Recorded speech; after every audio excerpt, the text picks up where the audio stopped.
It's spring and summer 2019. Prepare yourselves for an onslaught of stories about the many Boston, Mass luminaries, innovators, change agents, trailblazers, pioneers, and legends whose successes we've celebrated but haven't received their due like the ones in other cities have. This is the Boston Legends Podcast, hosted by me, Dart Adams. Yo, what up? This is Dart Adams, and this is the second episode of the Boston Legends Podcast. This episode is a long time coming. As you know, what we want to do is we want to highlight and showcase the stories of the legends and the luminaries of Boston sports, specifically basketball. And there are a lot of cats who never got the chance to tell their stories, and we want to rectify that issue with this series. And the person I have with me is a Boston legend in every way, shape, and form. He's DB, Dana Barros, DB11, whatever you want to call him, but Dana Barros. Appreciate it. It's an honor to be here, bro. And love what you're doing, man. It's an honor to be a part of this. So, let's get it. Let's get it. Yeah. All right. So, again, me growing up in Boston, I was just immersed in Boston sports, and the sport of the city is basketball. And that resurgence that happened with guys like Patrick Ewing when he was playing for Range. he was playing for Cambridge Rangers and Latin back when they were Warriors. Right. And then they got a national following, and then all of a sudden there was just like attention on Boston basketball.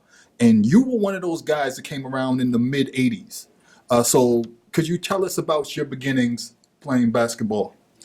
Well, I mean, growing up, my mom and dad were 16, just turning 16. So when I was 3 years old, I went to my dad's JUCO game. And it was like, it was nothing special. It was like 5 people in the stands, you know what I mean? So, and for some reason, I'm just watching him run up and down that court. And honestly, I can say from that point, I have never wanted to do anything else, man. You know what I mean? Like, I just said, okay, this is what I want to do. And I can't even come up with other things that I wanted to be or wanted to do growing up. From that point on, I don't know why that was like a trigger, you know. Mm-hmm. So, like, who are your influences? Who are you looking at? Who are you getting impetus and inspiration from as a kid playing ball? Definitely my dad. My pops used to take me every Saturday, play with his boys. You know, they played in all these leagues, and I would hang out with them all weekend. And it was basketball. His favorite player used to be this guy, David Thompson. Yeah. And then his other favorite player was Bob McAdoo. So every time they would come to the Garden, he would get like real good seats, and I would go to the Garden in these fold up wooden seats on the floor and watch, Bob McAdoo and David Thompson play. And then it just went from there, man. We didn't, obviously we didn't have cable or nothing like that, but man, he just kept it he kept it immersed in our lives, you know what I'm saying? Mm-hmm. All right. So I know that you eventually went to play basketball at Xaverian. Mm-hmm. So how did playing at Xaverian versus like a Boston South or Boston North school come about?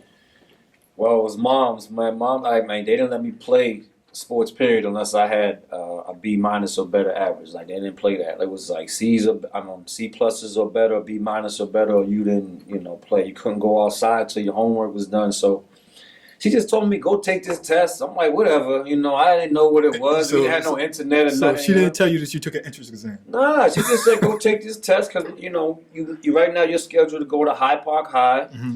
And I want to see if you can get into this other school. So I'm like, whatever. I just went and took the test. But the test, it was one test, but it was for like Xaverian, BC High, St. John's Prep. It was like 5 or 6 different schools. Mm-hmm. So she comes in the room one day, is like, oh, you got this. He's all happy. So I'm like, oh, all right, whatever. So I'm thinking there's a bus that's going to come pick me up.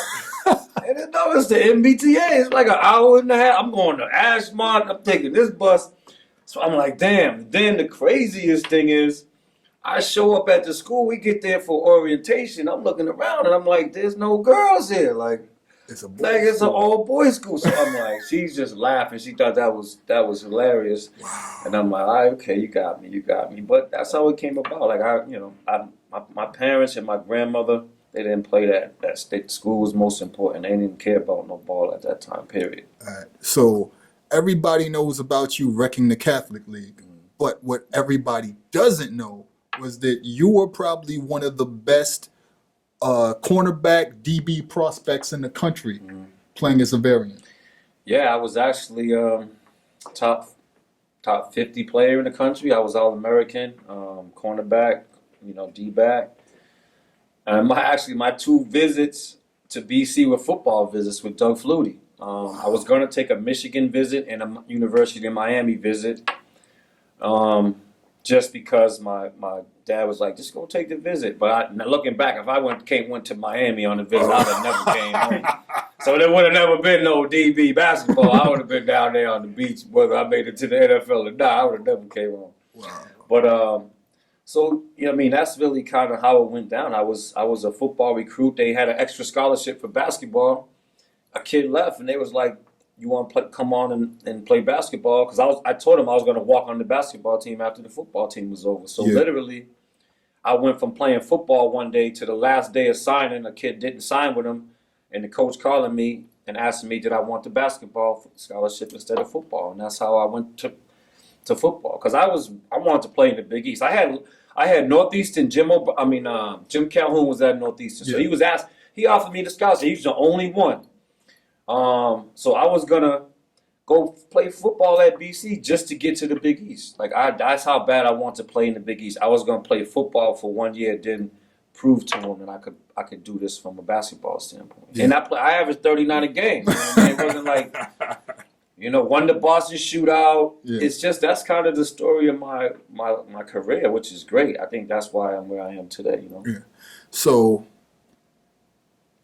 you playing as a variant in the Catholic League versus a grip of teams that, for the most part, we didn't know how good they were, because being kids in the city, we know about English, we know about Madison, we know about Hyde Park. And back in the days, you had Mario, Umana Tech. You had all these different schools, and we knew their reputations coming in. But we didn't really know what was going on with the players in the Catholic League, even though we saw them in the paper all the time. Right. So what was the competition like playing in that division? It was actually very good. Football was probably the best in the state. I mean, it was very good at that time. But I didn't think it was going to be either. You just walk in there but it was at that time, it was football players playing basketball. Like, those schools took the best athletes and they made them play football and basketball. And these were really Severian was the first, the Catholic Conference was really the first conference that started saying, okay, we're going to build this football program. You know what I mean? Brockton just had a gang of kids, and they had 5,000 kids, and they was like, all right, we going to get 50 of them, that can go. But these schools were literally like, okay, you're a freshman, you have to lift. You have to run track. You know what I mean? They were really pushing the athletes to build their bodies and to become all-around athletes. Then by sophomore, junior year, they would say, okay, stick with this sport. You know what I mean? Now you can't play basketball if you play football at Severian. They don't allow that. They don't cross sports, none of that. It's all sports specific. So, but what happened was in Boston, I was 14 playing 19 and under BNBL. I would go to Washington Park playing those tournaments, go to Derby Park playing those tournaments. Mm-hmm. So I was... the older cats knew me from just that circuit. Yeah. The kids my age really didn't know me unless you saw me in high school, because I was playing varsity as a freshman in the Catholic Conference, but as 15, I was playing 19 and under BNBO at Washington Park. Yeah. Where they were shooting off and, stabbing, the player.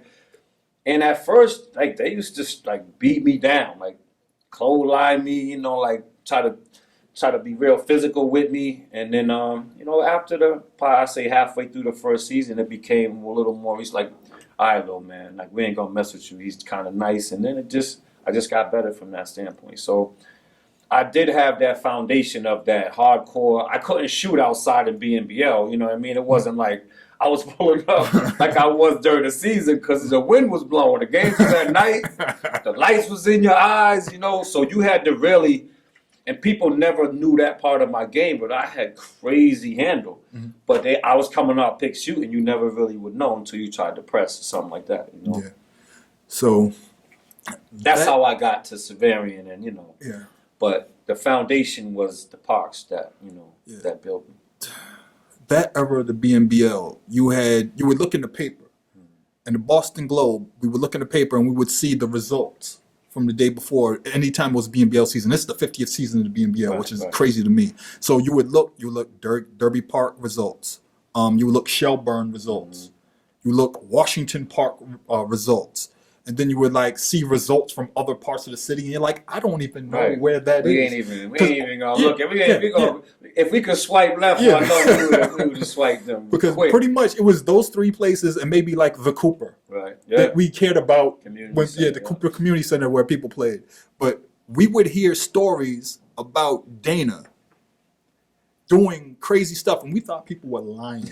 Because back in the days, of course, you know, there was no footage. It's not like you could go live with your phone. No phones, period. Yeah. Like there wasn't no phones, cell phones. They had cords. Phones had cords. It wasn't even cable, dog. It wasn't. So when we saw pictures of players, we didn't know what people looked like either. We just saw like a grainy black and white picture in like the Globe or the Herald. Yeah. So players with reputations, we didn't know what you looked like, and we only knew your game from if we talked to somebody who played against you. Right.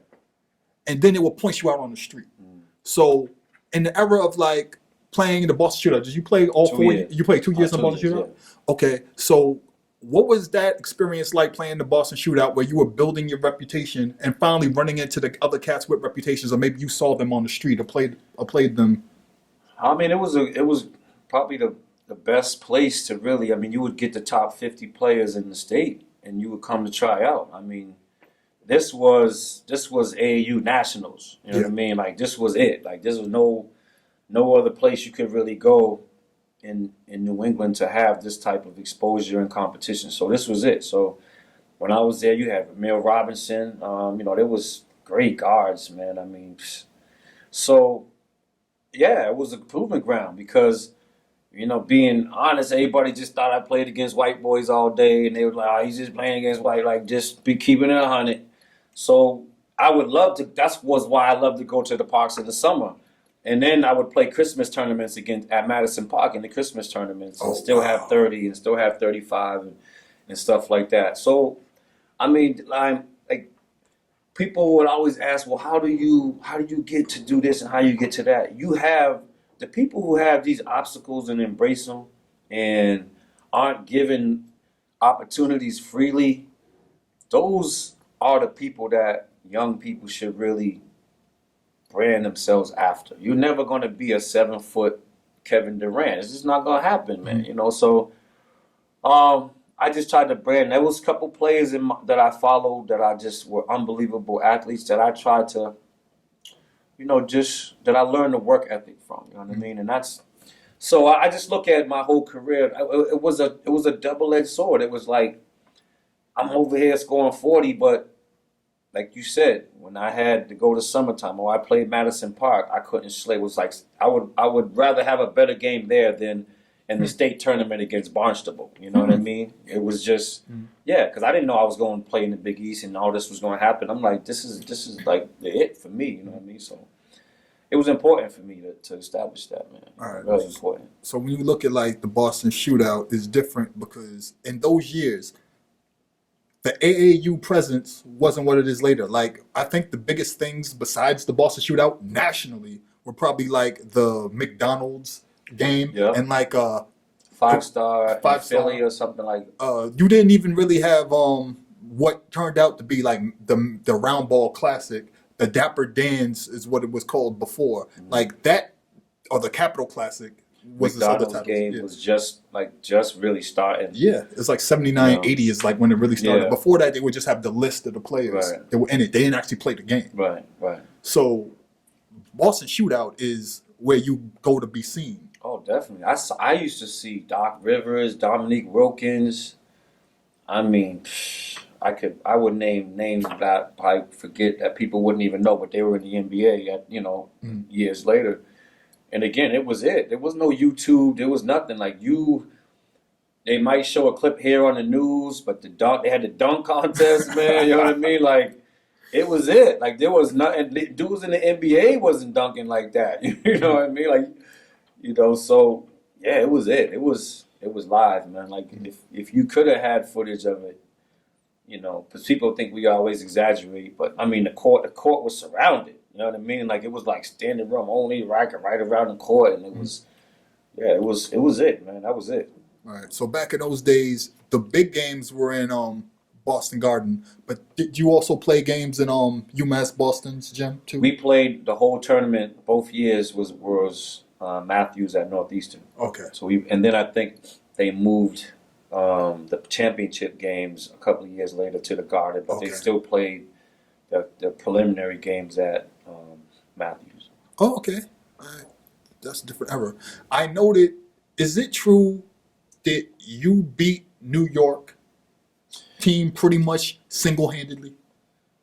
No. I mean, at the end of the game, I had like the last 6 points and made like the final shot. But we had Ramil, I might have had 20, and like he might have had 20, But because I think at the end of the game, I hit the final 4 or 6 points at the buzzer. You know what I mean? And everyone ran on the court and picking you up and all that. I think that's why it seemed like it. But there was a competition. Like he was the best player, like really in the state and on paper. So, and I'll tell you funny. At the end of the game, the coach called a play. They were denying him, and I got the ball in. Just being super quick, I couldn't really deny. I got the ball in. The coach was to give the ball to Ramil.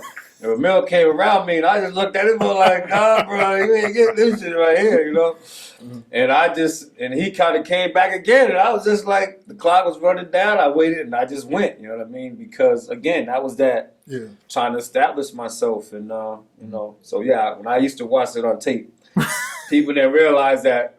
They was like, oh, he wasn't open. Nah, he wasn't getting it, period. He just wasn't getting the ball. Yeah, so that's that little, like you said, that Boston, that little competition, that is inbred in all of us, All right, so we got to get into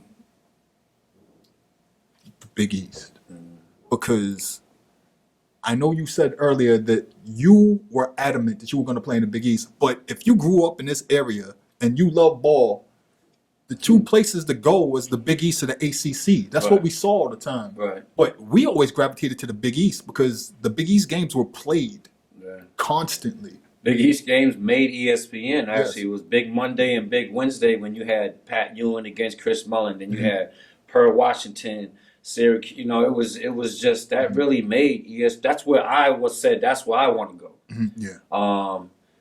And yeah, I mean, you had local rivalries. My parents drove to every single game. Georgetown, and I'll tell you a story. I was like, I'm going to play in the Big East. So on a football visit, I went to a Big East game. And I'm sitting at midcourt on a football visit with a couple of other recruits at the Boston Garden. And I swear to you, Pat Ewing came out for the warm-up line and Georgetown came out. And it was like, these are some straight gangsters out here, right? And then Pat Ewing came, laid the ball in and came and walked right by us, dripping with sweat, right? And I looked up and I remember saying to myself, damn, I don't know if I want to pause this. I'm saying to myself, like, this dude is way bigger than I thought. And everybody on this court is like, and that's the only moment where I was like, damn, do I really want to do this? Because I got a real taste of what it was going to be. And I think that actually drove me to be paranoid that whole summer. Like, oh my God, like this is what's coming up. And that moment stuck with me for, a long, long time of this is what's coming up. And that's what I wanted. So yeah, it was an unbelievable experience. Like top to bottom of the Big East, the old days, you got BC was at the bottom, but you had Providence, you have Syracuse, you have Seton Hall, St. John's. You have St. John's back when they were in Redmond. You have Georgetown. there was just so much competition. And even games like Providence, Villanova. every game was a dogfight, Yeah. and it was a fight, even if you weren't necessarily good. It was still a tough game. Was Pitt in the Big East at the Pitt, time? yeah, they had Jerome Lane, Charles Smith. They were in the top 10. Pitt, yeah, so you had Pitt there too, and Pitt was a different team because Pitt, they just fought. Yeah. They were just fought. So every game in the Big East that we watched was just like a dogfight, and it was like a war. And I remember seeing you out there just doing everything to keep your team in the game, fighting tooth and nail. And sometimes you were the shortest dude on the court, but it didn't matter because you pull up from 25, you drive to the hole, hit somebody with a pass, and we're just sitting there watching the game like, BC's down by 10, but they're still in it because Dana's doing everything in his power to keep BC in the game. So that competition level in the Big East, what did it teach you about your work ethic, and what did it tell you about where you were as a player? Did you realize how good you were? I started to realize it because I knew that there was no way that we could really win games unless I played extremely well. And if I didn't play well, it was magnified because there was a double team most of the time. And if I kept, I had games where I had 10 turnovers, and had to go watch the tape, and just sit there and try to understand the game. But I relished it. Like, I love being at Syracuse at 30,000 and them yelling, Dana is a girl's name. You know what I mean? Like, who don't want that? You know what I mean? Like, who don't want, like, that's what you lay in bed at night thinking about. Yeah. So to me, like, I didn't want to be on a team with Sherman Douglas, Derek Coleman, Billy Owens, Ronnie Cycli, all on the same team. Who can make it to the league, doing that? I wanted to be the one to go against him. You know what I mean? So I was in the perfect situation. I had nothing to lose. And I was on a team where I could have taken 30 shots a game if I wanted to, but I'm like a 49% shooter. Like, I'm shooting 8 for 16. You know what I mean? And I'm trying to keep everybody involved in the game. It's crazy because I don't think the people looked at analytics like that yet. But when I go back and I look at like the box scores and like your shooting average and the stuff that you were doing, like I know these couple were drives to the hoop and layups. You got fouled on. These are your free throws, but you're shooting jumpers. Right. No three until sophomore year. Yeah. I remember seeing you pull up from 30 and it's like, whap, and then like you run back and I'm like, I didn't think anything of it until later when they put the 3-point line in, and I'm like, how many more points would you have scored? And that was the key. Well, people didn't really aggressively play people behind the. Yeah. It wasn't no line. There was no line. Like, unless you were Georgetown or Providence picking you up in a press or full court trying to manhandle you, with my speed, there was no one that's going to challenge me because it allows me to now. We're playing 5-on-4 because you're behind me. So they would be backing up. They would be backing up, and they wouldn't anticipate that I would shoot that shot. And then the key to the way I would be so effective, and I would study the game so like a master, like a, what do you call it, Shaolin Temple monk. Like, you know what I mean? Like, that game would be on. We would play that game.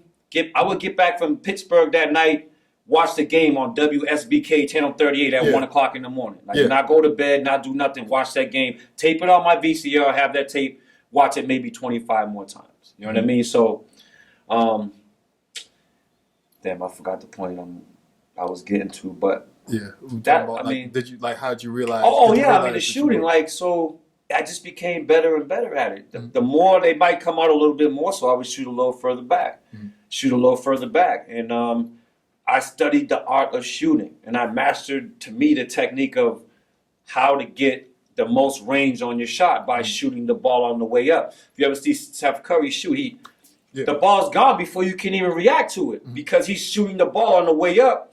You can shoot 8 more feet in distance by doing that. If you shoot the ball late, now you're throwing the ball. You've lost your momentum of your legs.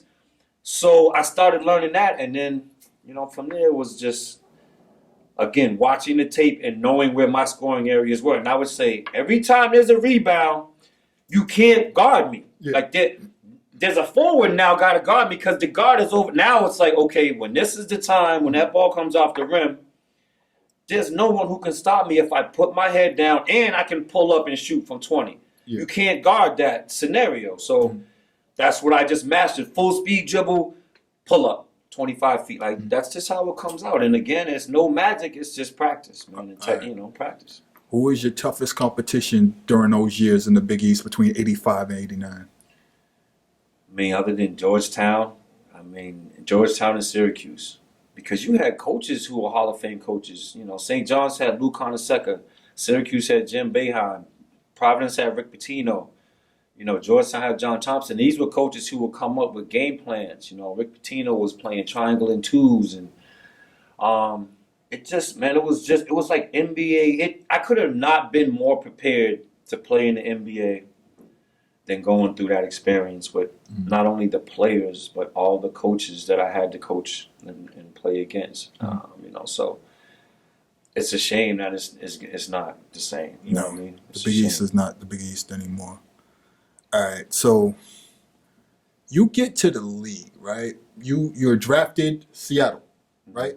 Okay, so it was supposed to be Chicago. Yeah, exactly. You were supposed to get drafted in Chicago on game day.